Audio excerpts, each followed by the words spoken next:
Assalamualaikum warahmatullahi wabarakatuh. Nama saya Wiwi Lestari dari kelas O dari nomor pokok mahasiswa 20 10 10 133. Mata kuliah Bahasa Indonesia Ilmu Hukum.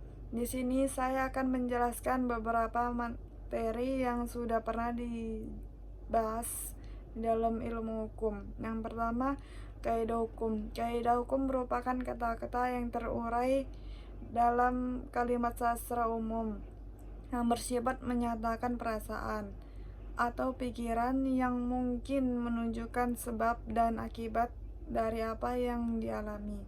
Jadi, kaidah hukum itu mengandung kata-kata perintah dan larangan.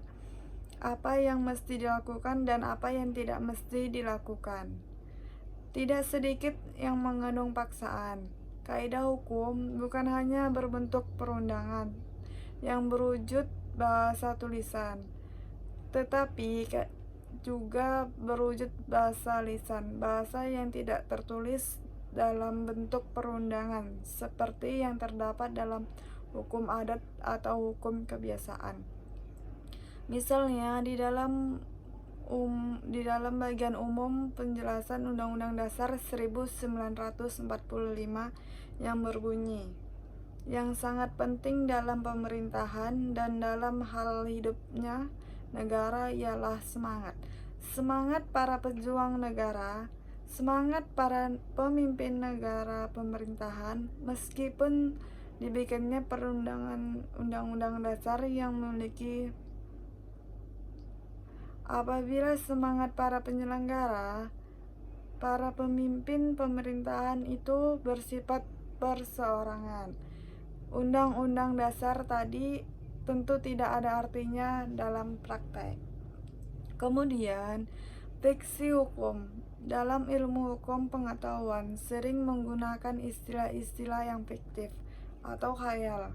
Dalam ilmu hukum yang mampu mengabstrakkan suatu keadaan maupun kondisi tertentu untuk membuat pengertian hukum secara benar. Contohnya, bentuk fiksi hukum dalam perundangan. Misalnya, pada pasal 2 KUH Perdata dikatakan, anak yang ada di dalam kandungan seorang wanita dianggap telah dilahirkan jika terjadi kepentingan si anak menghendakinya.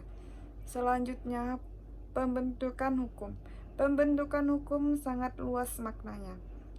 Bisa dari hukum adat ataupun hukum perdata dan lain sebagainya. Semua berasal dari zaman dulu di mana belum adanya negara atau perangkat kebiasaan masyarakat dalam interaksi sosial yang terjadi terulang-ulang menjadi norma atau aturan kelompok masyarakat.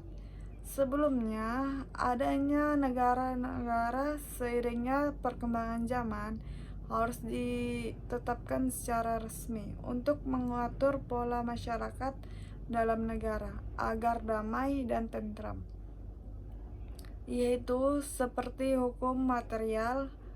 Hukum material yaitu maksudnya dicari dan digali sedalam-dalamnya dalam kehidupan masyarakat, sehingga hukum atau norma akan membentuk pelaksanaan yang baik karena hukum tersebut sesuai dengan karakter masyarakat Indonesia secara umum. Jadi, pembentukan hukum sudah terjadi sebelum negara merdeka dan sebelum negara terbentuk. Sekian presentasi dari saya.